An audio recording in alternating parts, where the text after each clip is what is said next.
እንዴ እየሩስ ሰላም ነው እንዴ ነሽ? ደህና ሰላም ደህና አደ እኔ ምርሽ እንዴ ፌስታል እንደተከለከለ አልሰማሽም? ወይ እንዴ ፌስታል ተከለከለ እንዴ? ፌስታል ተከልክሎ ይኸው ሰው እንዳለ ማዳበሪያ አይደለ እንዲዙ የሚንቀሳቀስ? ወይ እኔ እኮ ከቴክኖሎጂ ያኩኝ ምን ስልክ የለኝ ሬዲዮ የለኝ በመጣ መስማት አለብሽ። እኔ እኮ ግራ የገባኝ ነገር እኮ እንደዛ እንዴት ነው እንደዚህ የሚሆነው? እንዴት ነው እንደዚህ የምንኖረው?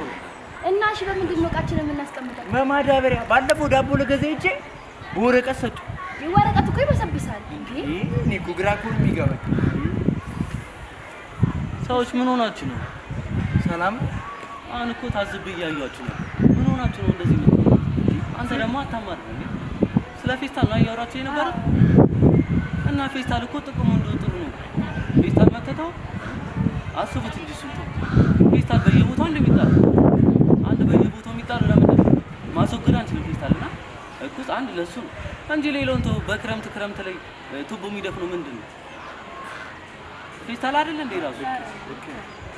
እንጂ መዳበሪያ ደግሞ የሆነበት ምክንያት ለምን መሰላችሁ? መዳበሪያ ደግመን ልንጠቀም እንችለው ነገር ገብታችኋል? አንተ ፌስታል እኮ አሁን ብትጠቀሚ በኋላ ምን ይላል? ይበሳል፣ ይተረተራል፣ ከዛ ትጠያለሽ። መዳበሪያ ግን እንደ አዲስ መማረት የሚችል ነገር። በዚህ ነገርማ አታማሩ እንዴ! መዘመንም አለባችሁ።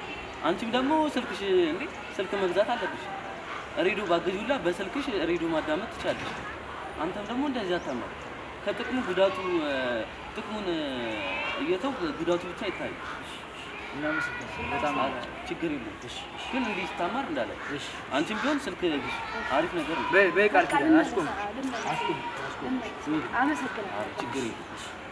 እሺ ወላሂ እሺ፣ በጣም አመሰግናለሁ ለሰጠኝ። ችግር የለም። እሺ ወደዚህ ነህ? በቃ አብረን እሺ እንሂድ።